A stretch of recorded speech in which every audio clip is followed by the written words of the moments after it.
Look, the market has spoken. EV sales are cooling, hybrids are booming. People want the best of both worlds. So why are you calling it a trap? Unfortunately, it's not the best of both worlds. It's the complexity of both, the failure points of both. In this video, we're gonna break down why hybrids aren't all they've chalked up to be. A lot of people are gonna be displeased with this video. Shout out to Clyde. I know that we disagree on this. I still love you anyway. You're a great subscriber. Also, in the end of this video, we're not gonna bore normal people talking about the technical details. We'll put that at the end, so if that's something you're interested in, we can go into that towards the end. Buying a hybrid is like splitting the difference. I really love this analogy from the book by Christopher Voss, Never Split the Difference. In his book, he gives this analogy of a compromise. And the analogy goes something to the effect of a husband and wife are going to dinner. The husband wants to wear black shoes, but the wife says, no, those black shoes don't go with your outfit. You need to wear brown shoes. And so the compromise is the husband ends up wearing one black shoe and one brown shoe. This is how I see hybrids. Okay, so we're gonna break this video down by different personas. So the first persona is the apartment person. They live in an apartment, they think, oh, I need a tank of gas to get around, I don't have home charging. And what do you have to say about that, Perry? Well, as being someone that didn't have a place to charge for the last 6 years, that I've owned EVs, I've owned some slow charging EVs, I've owned some faster ones, I just don't buy this excuse. I've been out, now I will say out west in Idaho and Montana and Wyoming, there is a bit of a charging desert out that way. And so again, I don't want to make this a video about EVs are for everybody. What I do want to say very clearly though is for 95% of people, they really work. So for the apartment dweller, you have a couple of different options. One thing that people overlook a lot is using PlugShare to simply find how you can get level 2 charging in your daily routine. So a good option for me when I was living in apartments, or even when I lived in a house that didn't have access to level 2, it might have been a condo or a townhome, I would go to the grocery store. There's grocery stores where you can find level 2 charging. My gym had level 2 charging. There was parks that I would add into my weekend, or parks that I would already go to the park to walk my dogs or walk on weekends. So then I just started going ones that had level 2 charging and free 12 kilowatts of juice. Yeah, and for me, actually sitting like 3 stories below us, there's about 12 level 2 chargers and we're in the school parking deck. So for me, when I go to classes, I just plug in, go to class, come back, and my car is charged up. Even though I do have home charging, I don't need to ever worry about it. So that's only level 2. Let's talk about DC fast charging. So I don't want to go too technical with this. DC fast charging is not the drain on battery degradation that people once thought it was. Recurrent has a lot of data around this. A lot of people that are apartment dwellers, you can still go and DC fast charge. In fact, I was looking at research on this.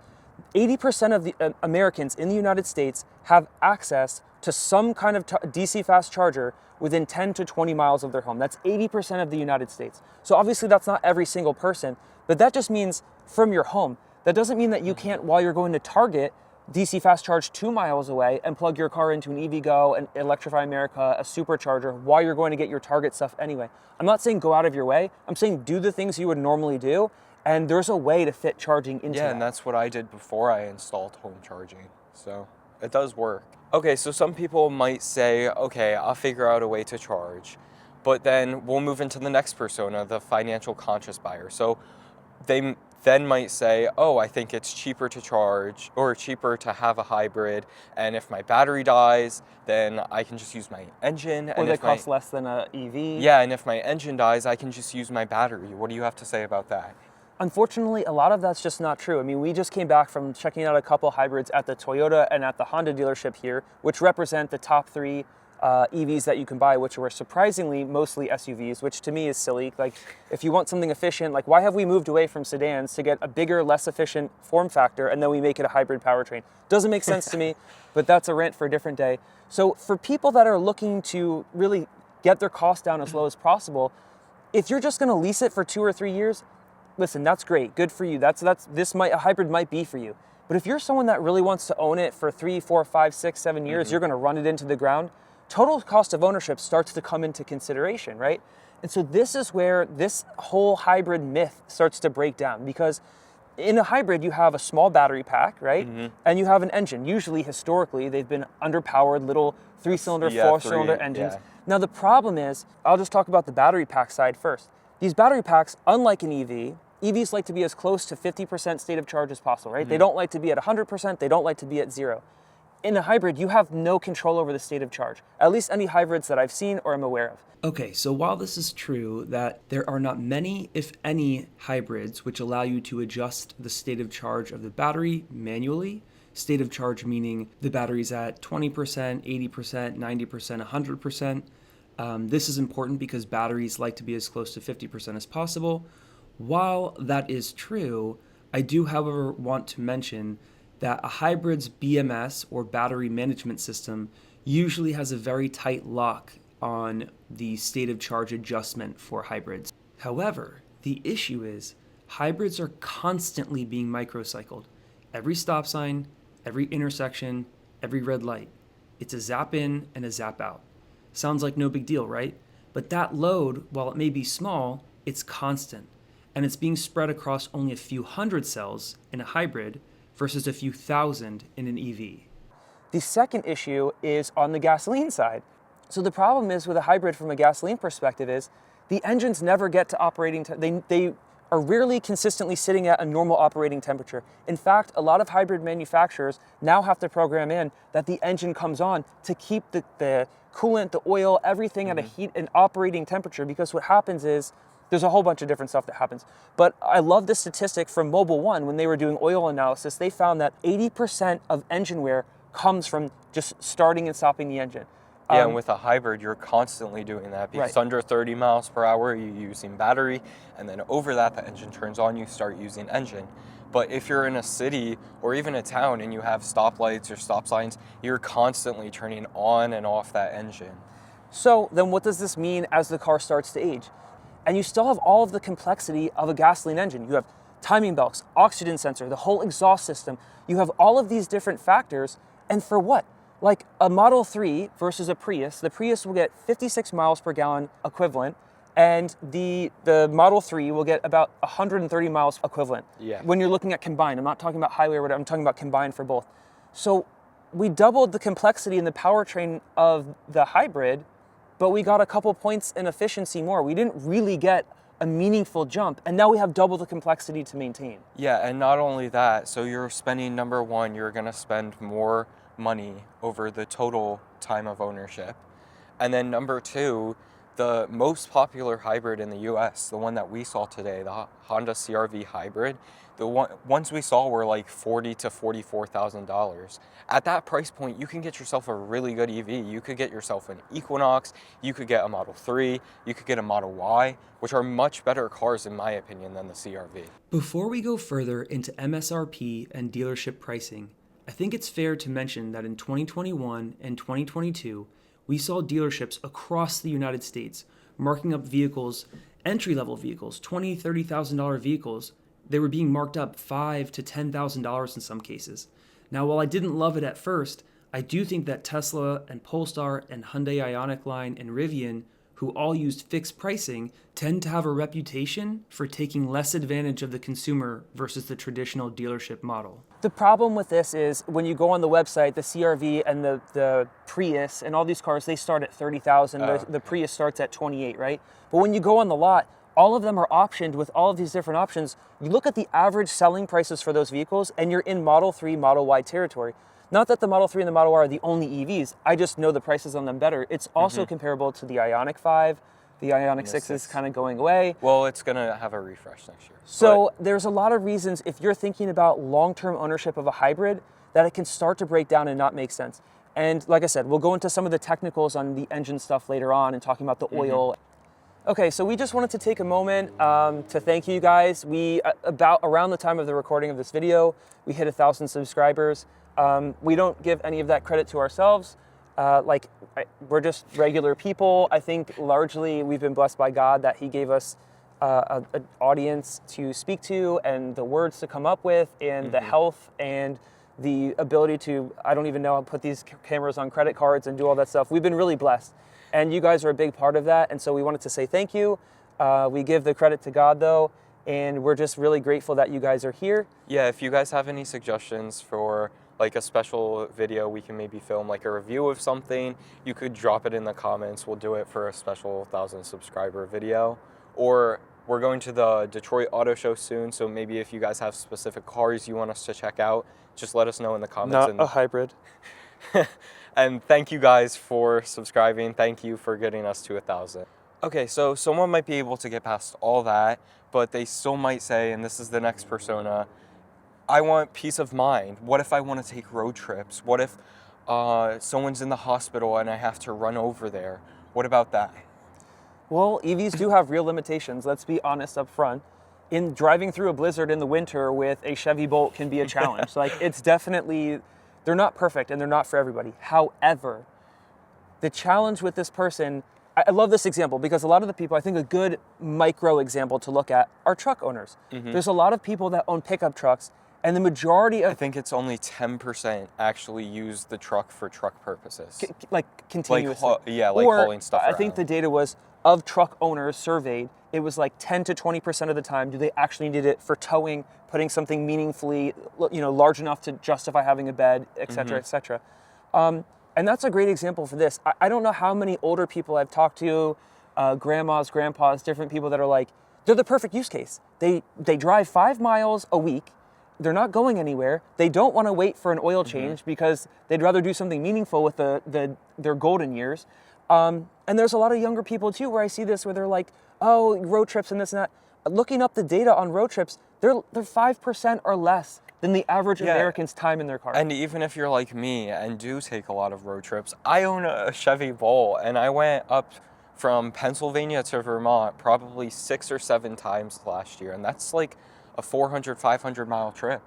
And I still managed to do it in my Bolt in the winter with the winter range because it doesn't have a heat pump. So it's still definitely manageable, especially with how much the charging infrastructure network has grown.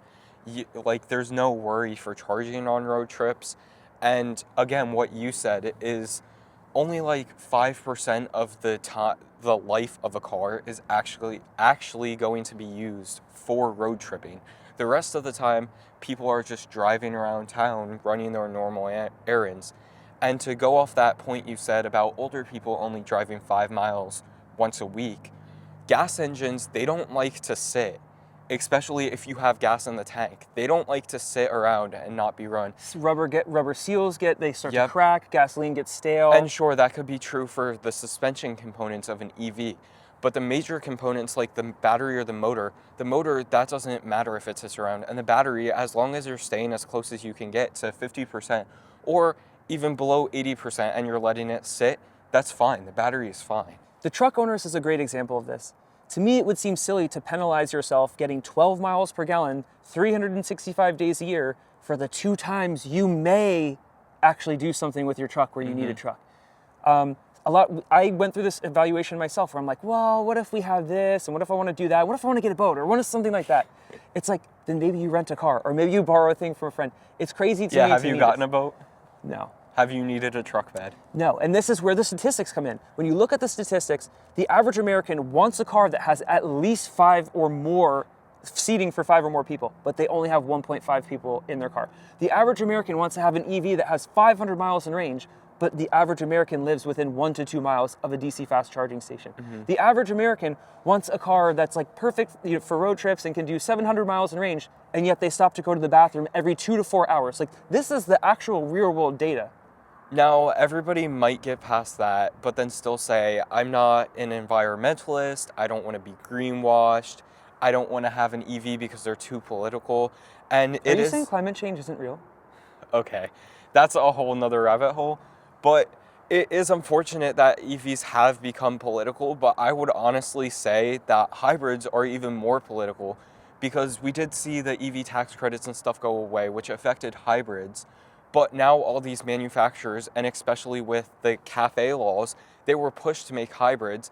If you have a hybrid, now you're maintaining 2 systems, and you're probably, the dealership's gonna give you a deal like, oh, free oil changes for a year.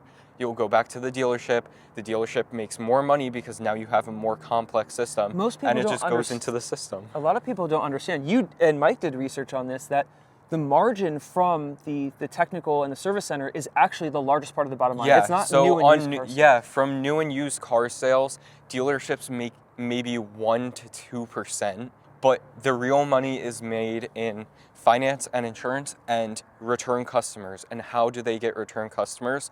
it's having you come back to get maintenance on your car. But talk to me a little bit about that, because I see battery electric vehicles as like the way forward versus having to maintain the two systems, still do the oil changes, still do, dealing, and the packs, because you're recharging and discharging these 10, 20, 30 kilowatt battery packs. They tend to go faster. So, well, here's the problem. Like, the problem is that unfortunately EVs have been a political ping pong. yes. So we've made EVs about the environment.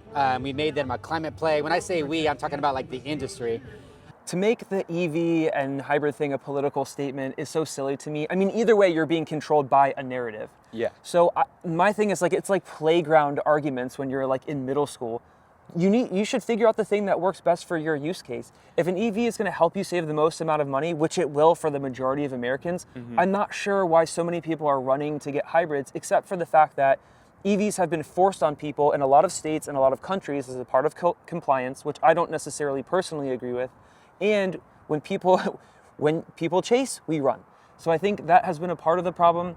But I think people need to step back now that the market's correcting to a large extent and think, what is the best for my use case? What is going to save me the most, and what's going to offer me the most value? Would I rather have a car with 25 moving parts, or would I rather have a car with 2,000 plus moving parts? Throughout the process of making this video, there's been a quote that's been on my mind consistently, and that's this: complexity is the enemy of simplicity, and simplicity is the friend of efficiency. So now we're going to get into the technical details. Those were our 4 personas of people that we think would buy a hybrid. And let's just start with the moving parts. So EVs, they have about 25 moving parts. Hybrids, or even gas vehicles, have about 2,000 moving parts, correct? Yes, and my issue with this is you can't get to simplicity by adding more complexity. It's like a hybrid takes 2 systems, it combines it, and then gets a marginal increase in efficiency at the expense of maintaining both of those systems. And so, again, when I was talking to Clyde about this in the comments on a previous video, it's like we're going back and forth, and I think the Prius, actually, they did a fantastic job in redesigning that car. I think it looks really good. Car. The price point is a great price point. It's actually less aerodynamic than the previous generation, but there are a lot of things to love about it. However, I just can't get past the fact that you have to now maintain 2 massive systems. And the other problem with it is, too, hybrids are now coming into the EV adoption world. So when we went to Electrify Expo, I spoke to the CEO there, and he was talking about how hybrids are great because they're going to introduce more people to electrification. The problem that I see with that is... You think people are going to be scared away if they get a hybrid, right? Well, I have seen more people get scared away. They have a bad experience because something goes wrong because there's more things to go wrong. Or they just get one and they're not blown away by it because they're like, well, this wasn't really different than having a gas car. It didn't really change my life. Or I refuse to plug it in because I don't want to have an EV because it's a political thing. And so I'm going to have, a CRV hybrid, but I'm not going to plug it in because I don't want to be a part of that culture, whatever. It doesn't make a meaningful difference in their life. Big problem with hybrids is you add double of the complexity, you add double of the failure points to get a 10-20% increase in fuel economy. But now you still have to do all of the same maintenance that you would in a nice vehicle. You still have to do all of the same maintenance that you would in a battery electric vehicle, except now you can't even adjust your state of charge, so you really can't do much of anything at all. Not only that, but people like to say, oh, if my battery fails, I'll just run it on my engine. But most of the time, the system is locked down. So if one part fails, the whole car is inoperable. Right. The Ford Fusion was a great example of this. To my knowledge, I don't believe that the packs, when they went down, it made the car almost undrivable. In the previous clip, I say that basically the Ford Fusion Hybrid becomes essentially undrivable. And that's not exactly true. It becomes totally undrivable. The Ford Fusion Hybrid is not an anomaly.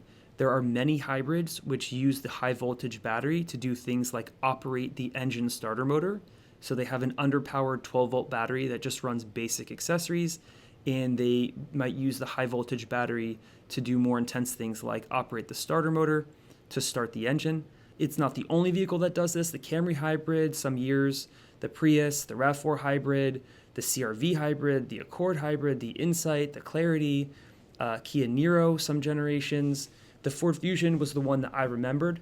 The issue is you have an undersized 12-volt battery. You have an undersized engine in many cases that is going to have like a 14-second 0 to 60 if the hybrid components, motor and battery, go down. And a lot of times you have a hybrid powertrain that can't power the vehicle on its own. So the systems are undersized for moving a vehicle of that size, and they rely on one another in order to operate the vehicle. I think this is a fair point to mention.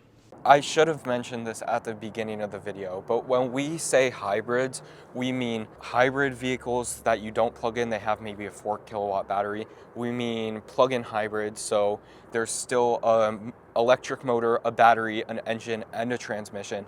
And we even mean extended range vehicles. Like a Chevy Volt. So like a Chevy Volt or the new Scout truck coming out, or now the F-150 Lightning is switching over. And basically what that means is you have a battery and a motor, which is the main source of power to the wheels, and then you have a gas or diesel backup generator powering the battery. So when we say hybrids, we mean all of that. And even those extended range vehicles, even though now you don't have a transmission, you're losing one complex system, which is good, they're still bad because you still have to maintain that gas engine. And again, for what you said, most people only 5% of the life of a car is used on road trips.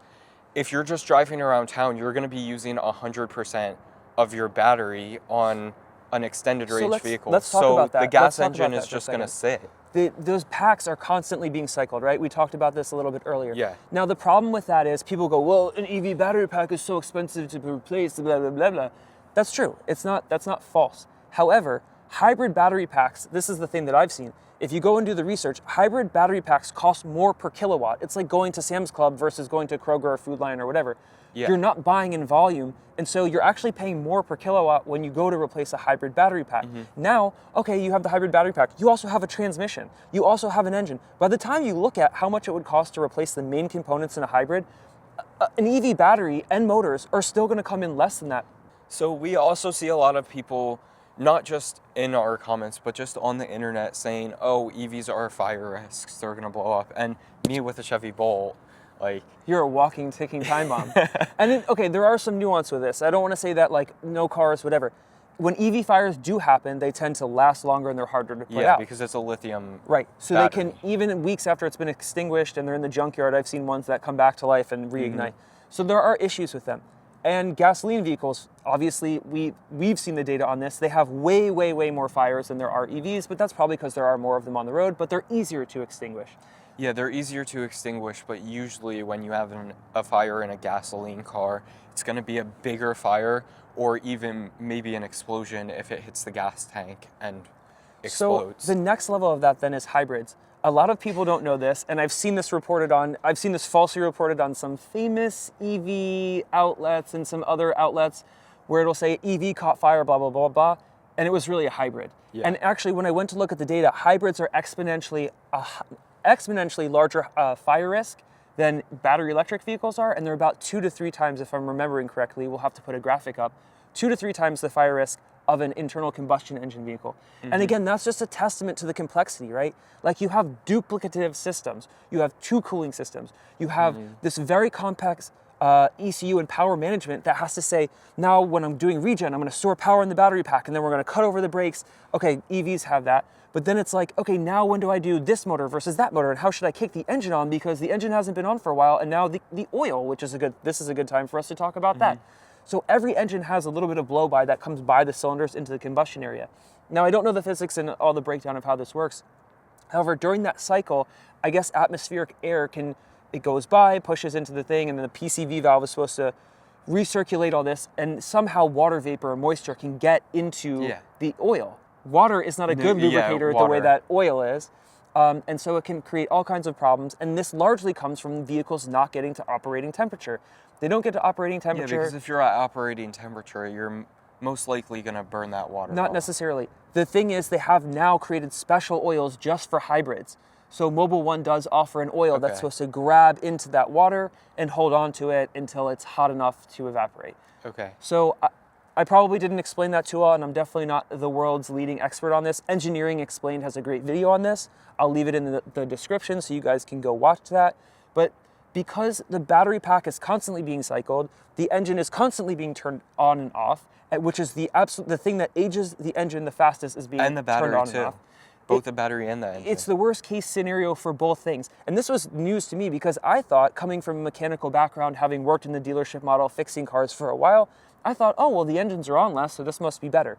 But when you think about it, cold starts are one of the most rough things on a car, and this is what's constantly happening to an EV. Yeah, especially since to a hybrid. Especially since if the engine's not getting up to operating temperature, and let's say it's winter, it's below freezing, you're constantly turning over that engine and you're constantly cold starting it again and again and again. And this isn't just for hybrids though, this goes for the same for those stupid stop-start things. But the in difference gas is a lot vehicles. of those vehicles have an engine that's proportionately sized to the vehicle. Yeah. The problem with hybrids is now the gas tank, all these things have to take into account the fact that you either have a special transmission that has like a motor built into it, or you have these motors, and you have a battery pack, and all the BMS and all that stuff. So you usually don't have an engine, or you don't have a system that's set up to have enough acceleration or power to get through it. Like I remember the early Priuses, they were straight up dangerous. Like I remember working on one when I finally figured out how to get it in gear. You would go out to merge, and it was just a scary car to be in, because you're like, you know, living in the Northeast near New York City and Philadelphia, you couldn't even get onto a highway. Yeah.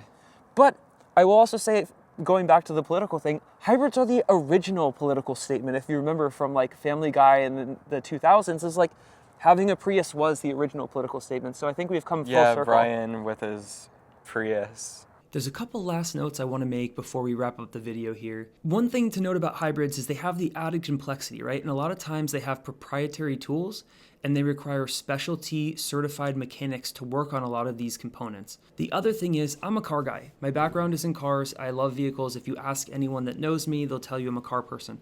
I thought EVs were the dumbest thing until I drove one. One of the things I enjoy most about cars is handling. The problem with hybrids is you're lugging around two systems that are both undersized. The issue with that is you have more weight and you don't have necessarily the instant torque of a fully sized, fully spec'd electric motor. The other thing is center of gravity. So if you know anything about Ferrari or Porsche or EVs, they tend to focus on having a low center of gravity. That means keeping the mass towards the ground as much as possible, right? So in an internal combustion engine, this is very hard to do. V6s, V8s, inline four cylinders, they tend to be tall relative to a couple inch high battery pack, which can be placed very, very low. So when you combine both of these, you increase the center of gravity. That's something that I don't personally prefer when I'm driving or carving through corners. It's not something I want. The last thing that I want to mention is, this is just a pet peeve. Any of you who are watching who are EV owners, you can sympathize with the fact that hybrids, specifically plug-in hybrids, have made it very challenging for level 2 adoption in public locations. So a lot of level 2 charging infrastructure I see, especially free ones at grocery stores, at schools, at parks, a lot of times will be plugged up with a Prius plug-in or any of these hybrid plug-in vehicles. It's crazy to me that they're taking level 2 spots up when they have a tiny 2, 3, 4, 5, 10 kilowatt hour battery pack. But that's something that I've noticed and I'm not a huge fan of. Thank you guys for sticking with us and making it this long through the video. We are freezing out here, so we're gonna wrap it up. We wanted to say thank you. I know this video definitely stepped on the toes of a lot of people we love and a lot of subscribers. We love you anyway. We might disagree. Put your thoughts in the comments. Do you guys, tell us why you think hybrids are superior. Tell us why you think they work for your use case. We would love to change our minds. We have open minds. Yeah, again, EVs aren't for everyone. There are cases where a hybrid may be better. Well, very slim, very slim cases, but there's cases where a gas car or a hybrid might be better than an EV for you. So just let us know in the comments if you're that person. We'll see you in the next video. God bless. It should hopefully be coming to the US soon, sometime next year.